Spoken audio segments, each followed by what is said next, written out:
अब तक आपने पढ़ा कि निधि गायब हो जाती है। राजन माया के घर निधि के बारे में पूछने जाता है। वापस आता है तो देखता है कि निधि तो घर पर है और राजन की माँ सीढ़ियों के पास गिरी हुई है।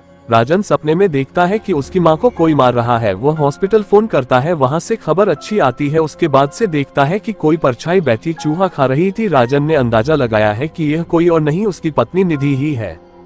वापस आकर देखा तो निधि अपनी जगह पर सो रही थी। राजन सब देखकर हैरान हो गया था और डर भी गया था। वह जाकर दूसरे कमरे में कुर्सी पर बैठ जाता है। उसकी आंख लग जाती है। सुबह सुबह राजन को अपनी मां की मौत की खबर आती है। मां की बॉडी को रिसीव करता है और राजन और निधि दोनों मिलकर मां का अंतिम संस्कार कर देते हैं, क्योंकि उनका और कोई खास परिवार वाला नहीं था। और राजन परेशान हो जाता है कि जो उसके साथ है वह निधि है कि नहीं। अब आगे राजन असमंजस में है और काफी परेशान भी है कि जो उसके साथ है वह उसकी पत्नी निधि है या कोई भ्रम हो रहा है। राजन ऑफिस से घर वापस आ चुका था। राजन आज काफी परेशान था क्योंकि वह मां को खो चुका था।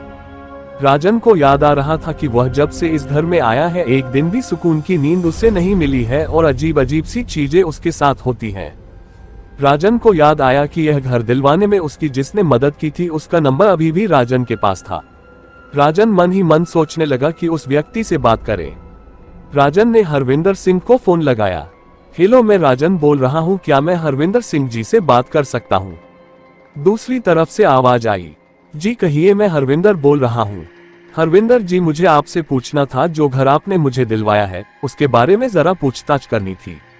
हरविंदर जी, मैंने तो कई फ्लैट्स दिलवाए हैं, आप बताइए मैंने आपको किधर फ्लैट दिलवाया है? राजन, हरविंदर जी कांगड़ा के नूरपुर मोहल्ले में ही।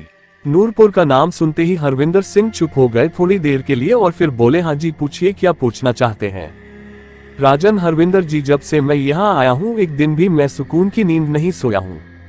यहाँ कुछ न कुछ अजीब होता ही रहता है। क्या आपने इस घर के बारे में मुझसे कुछ छुपाया है? हरविंदर, नहीं नहीं सर, मैंने आपसे कुछ भी नहीं छुपाया है। जो भी बातें थी मैंने आपको बताया है। बस एक बात है जो कि आपको नहीं पता थी, वह आपके घर के बारे में नहीं है बल्कि उस मोहल्ले के बारे में है। राजन, मोहल्ले के बारे में? ऐसा क्या है नूरपुर मोहल्ले के बारे में?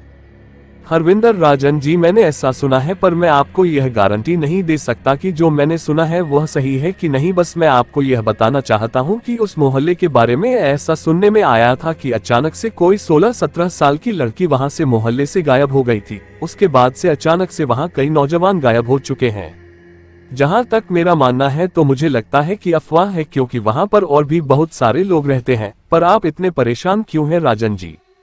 राजन, जो लड़की गायब हुई थी क्या उसका नाम आप जानते हैं? हरविंदर, नहीं नहीं सर, अफवाहों के बारे में कौन पता करता है।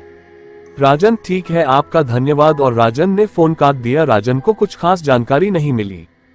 राजन मन ही मन सोचने लगा, कौन सी 16-17 साल की लड़की गायब हुई थी?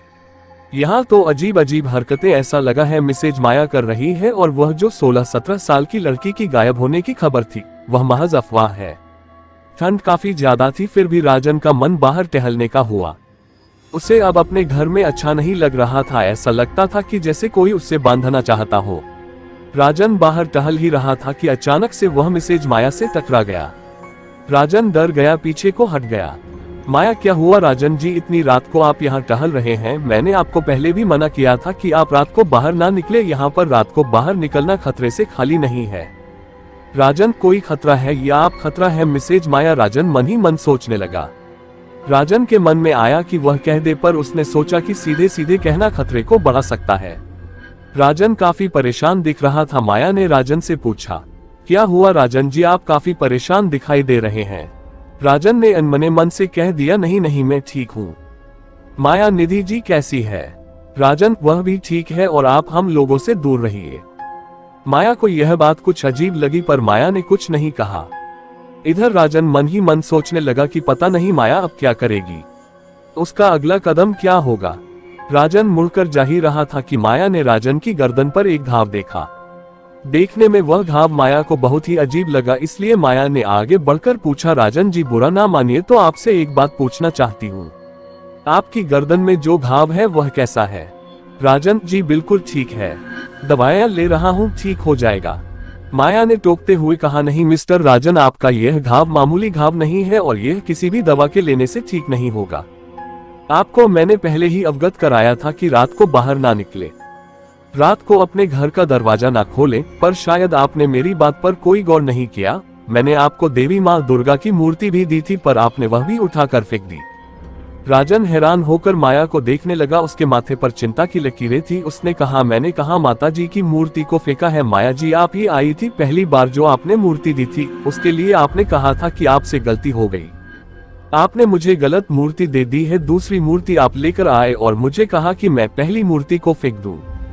पहली मूर्ति सही नहीं है और मेरे लिए खतरा साबित हो सकती है। राजन की बात सुनकर माया बहुत हैरान थी और उसने अंदाजा लगा लिया था कि यह उसी पिशाची शक्ति का साया था जिसे राजन नहीं पहचान सके, और राजन जी ने उसके बहकावे में आकर वह मूर्ति फेंक दी। माया ने राजन का हाथ पकड़ा और उसे अपने घर की ओर खींचकर लेकर चली गई। राजन विरोध करना चाह रहा था, पर पूरी तरीके से विरोध कर भी नहीं पा रहा था और हैरान हो गया था कि क्यों माया जी उसे खींचकर अपने घर लेकर जाना चाह रही हैं। माया जी के घर के अंदर पहुंचते ही मानो राजन की दृष्टि माया जी को लेकर बदल गई। माया के पूरे घर में हल्की रोशनी थी। भगवान की मूर्तियां, तस्वीरें थी, कई किताबें थी जिनमें ऐसी पिशाची शक्तियों के बारे में लिखा हुआ था। राजन हतप्रभ देखकर राजन के मुंह से निकला, आपका घर बेहद खूबसूरत है माया जी, और मेरी समझ यह नहीं आ रहा कि आप करती क्या है। अच्छा है माया जी, काली शक्तियों का ज्ञान रखती है आप। मेरा साथ जो यह हो रहा है यह आप ही की देन है। माया हैरान होकर राजन को देखने लगती है। मेरी देन है, आप कहना क्या चाहते हैं मिस्टर राजन? राजन, कैसे बताऊं माया जी, मुझे तो बताने में भी शर्म आ रही है। आप मेरे इतने करीब आई थी और अपने छी, मुझे शर्म आ रही है। हम दोनों शादीशुदा हैं, पर आप सिर्फ अपनी काली शक्तियों के लिए इस तरीके की हरकत करेगी, यह उम्मीद मुझे नहीं थी। माया, राजन जी, मैंने ऐसी कोई हरकत नहीं की है जिससे मुझे शर्म आनी चाहिए, और मैं काली शक्तियों का प्रयोग नहीं करती। यदि इस प्रकार की कोई शक्ति होती भी मेरे पास तो वह मैं मानव भलाई के लिए करती, अपने स्वार्थ के लिए नहीं। राजन जी, मैं भूत प्रेतों के विषय में पढ़ती हूँ और उन्हीं पर मैं रिसर्च करती हूँ। जो भी अलौकिक शक्तियाँ होती हैं उनके बारे में जानना चाहती हूँ, इसलिए उनके विषय में अक्सर ज्ञान प्राप्त करती रहती हूँ। कांगड़ा आना भी मेरे और मेरे पति के रिसर्च का ही एक हिस्सा था। मेरे पति को बाद में भानगढ़ के लिए ऑफर मिल गया और वह वहां चले गए, क्योंकि वह हम दोनों के लिए बहुत बड़ा ऑफर था, और उन्हें मैंने कहा था कि इस जगह पर मैं रिसर्च कर लूंगी अकेले। मैं रिसर्च तो काफी टाइम से कर रही हूं राजन जी, पर अपनी रिसर्च के लिए मैं किसी की जान को खतरे में नहीं लाना चाहती, इसलिए मेरी रिसर्च बहुत समय से अटकी हुई है।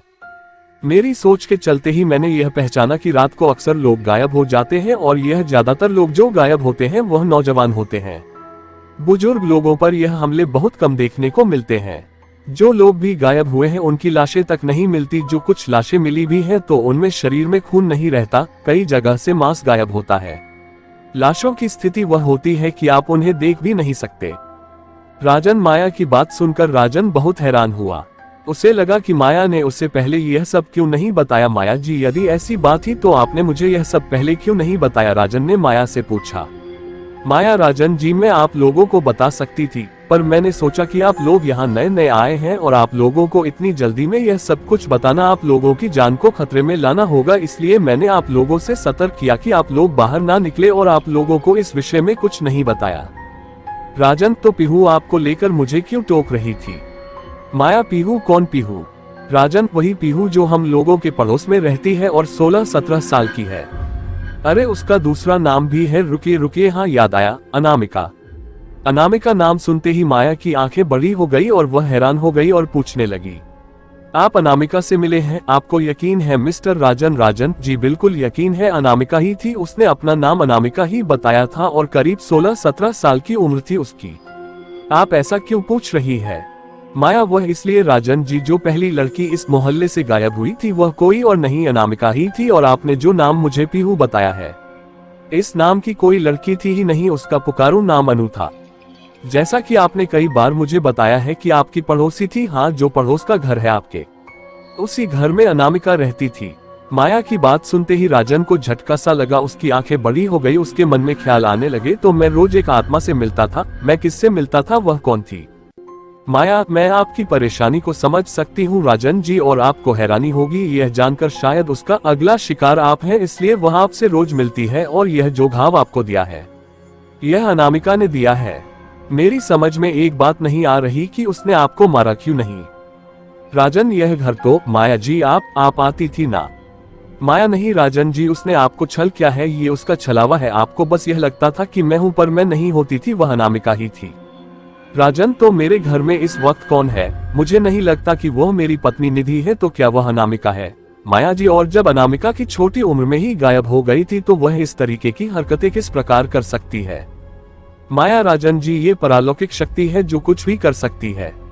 माया राजन जी, आप अनामिका से मिले हैं, आपने उसको देखा है, आप मेरी मदद कर सकते हैं उसे पहचानने में कि वह किस प्रकार की शक्ति है, तभी उससे लड़ने में मुझे आसानी होगी। राजन, उसकी आंखें बेहद खूबसूरत हैं, बहुत बड़ी बड़ी और एकदम काली, जैसे अमावस्या की रात होती है, और बहुत लंबे लंबे घने बाल है उसके, बेहद खूबसूरत और रेशमी। मासूम सी छोटी सी नाक है उसकी और बड़ी प्यारी सी मुस्कुराहट है, छोटे छोटे दांत है और कुछ नुकीले दांत भी हैं। उसकी रूप की बात कही जाए तो उम्र ही छोटी थी, वरना वह तो एकदम अप्सरा लगती है।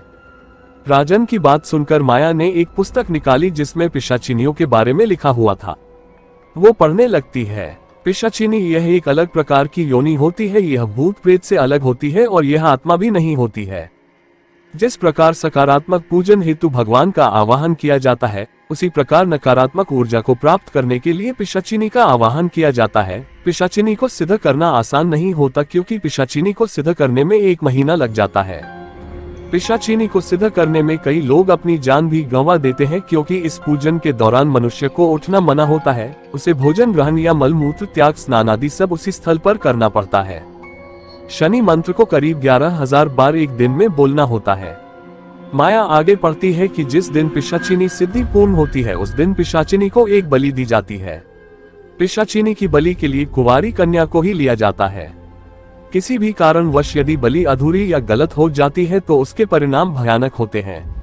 मनुष्य इस प्रकार की सिद्धि अपने इच्छा पूर्ति के लिए करते हैं। दोस्तों, आगे की कहानी सुनने के लिए चैनल को सब्सक्राइब करके बेल आइकॉन को प्रेस कर लेना। तो चलिए मिलते हैं अगले नए एपिसोड के साथ, तब तक के लिए धन्यवाद।